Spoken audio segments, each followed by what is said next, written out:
Come on. Come on, come on. Yeah, come on. Come on, come on. Let's go, let's go, let's go, let's go. Come on, let's go. Let's go. Listen, I don't like Chris. I don't have to like him, but no one's out to hurt anybody here, you know. And it's a shame that he lives in that world of paranoia where he genuinely believes that anybody's out to get him, because nobody really is. And it's for his toenail. I couldn't care less about his toenail. Bro, I don't care. I mean, I'll cut some of mine off and give it to him if he wants. Did I underestimate him? I did. I genuinely thought I'd knock him out 3-4 rounds. On my heart, you know, that's genuinely, Chris, shut up, mate. That's what I genuinely believed. You know, so I underestimated him, but you know, he gave me one hell of a fight, and it was one hell of a fight. And yeah, I'm excited for next time round. Can you give Eubank a message? You haven't come to each other yet. I'm not doing this, Chris. I salute you, mate, and you know, well done for winning the first fight.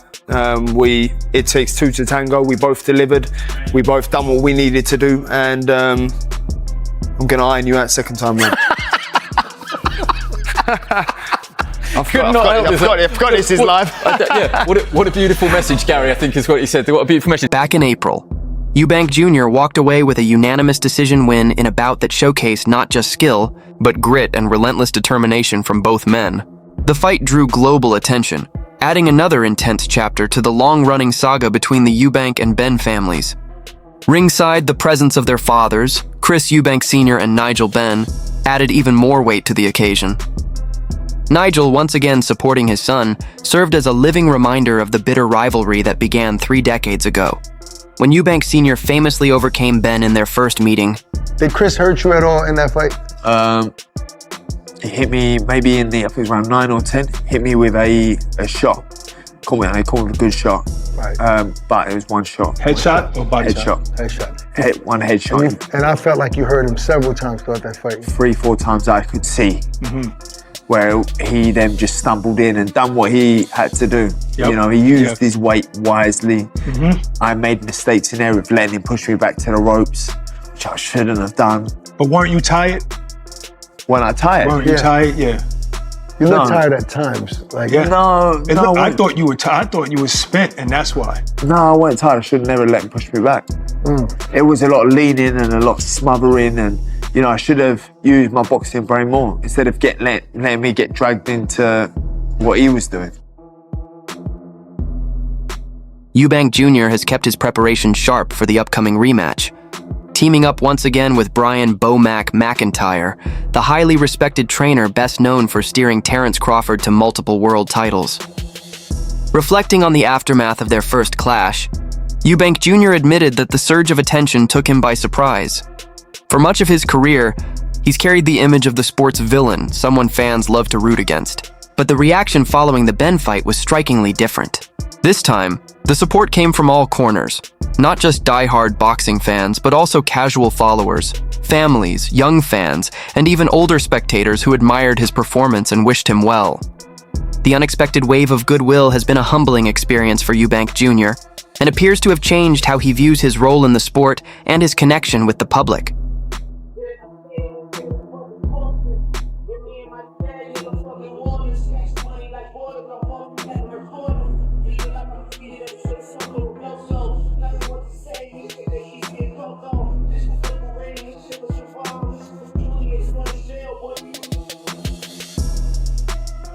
Heading into the rematch, Eubank Jr. exudes confidence, convinced that his refined strategy will once again give him the upper hand.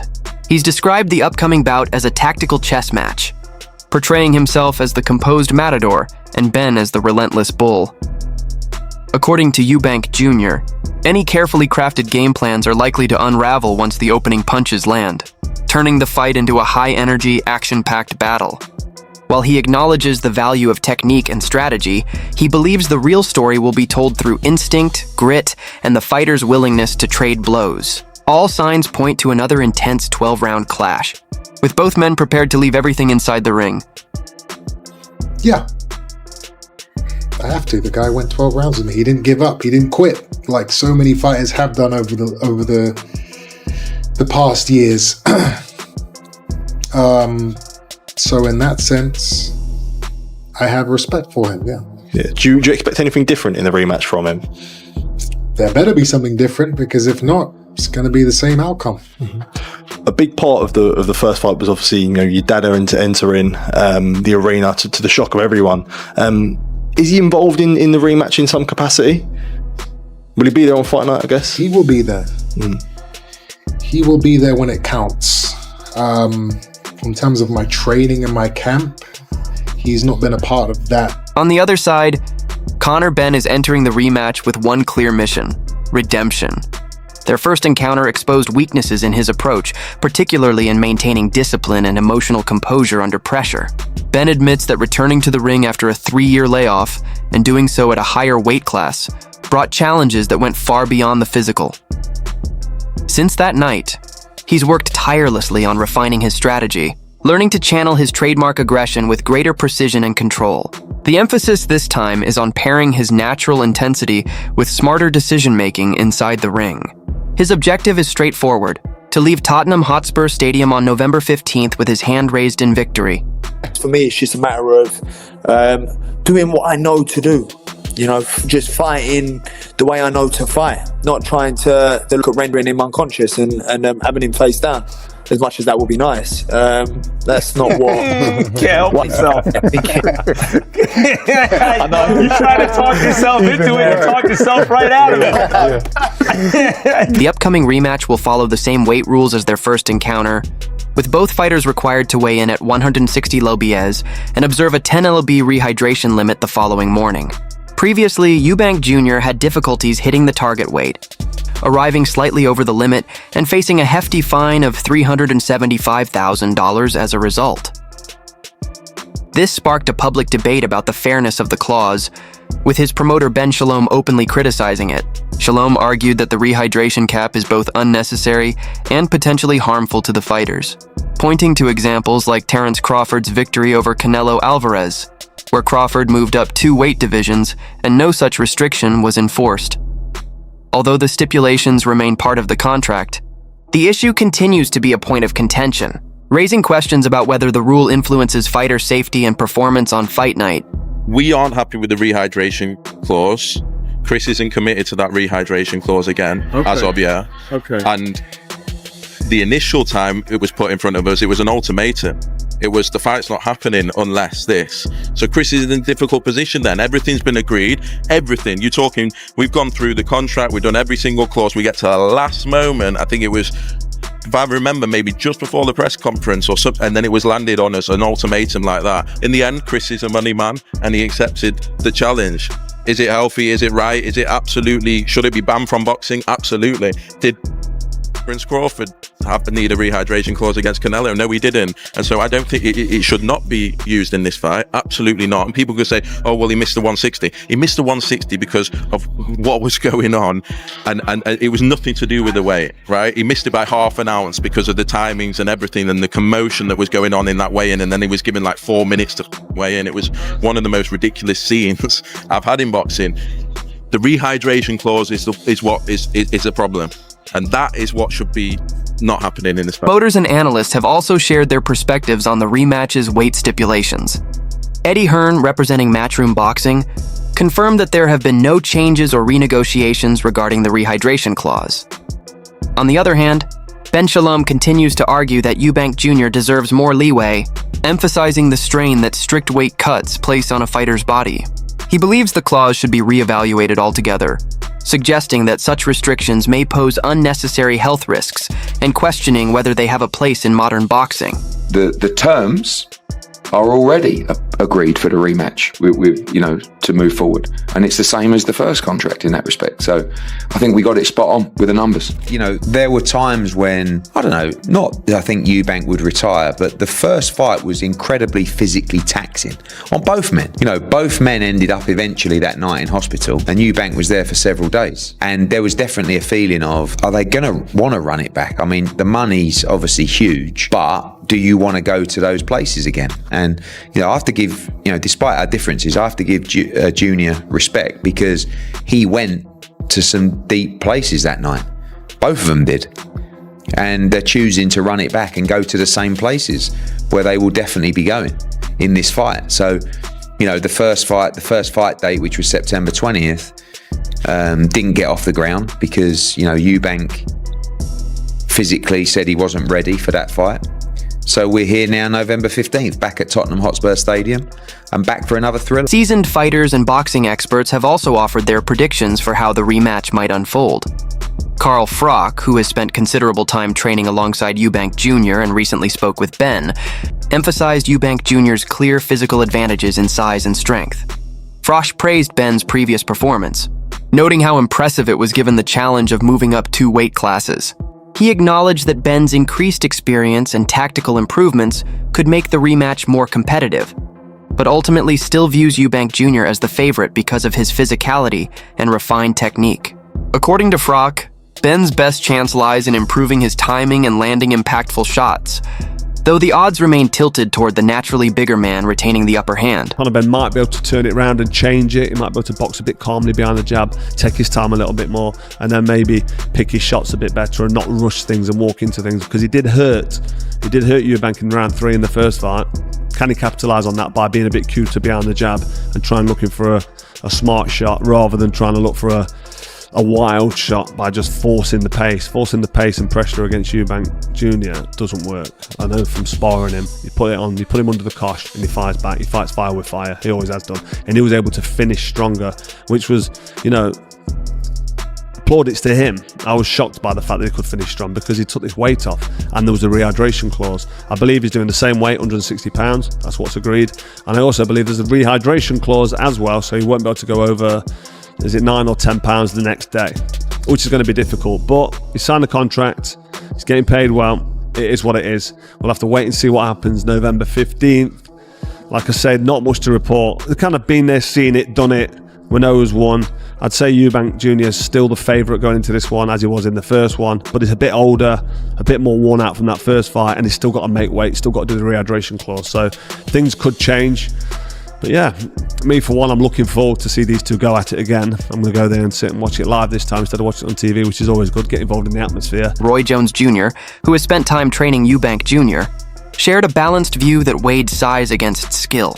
He acknowledged that Eubank Jr. holds the physical edge, but pointed out that both fighters have evolved since their first meeting. According to Jones, each man has taken key lessons from their initial clash, which sets the stage for an even more competitive rematch. Jones predicted that Eubank Jr. should win again due to his size advantage, but he doesn't expect it to be easy.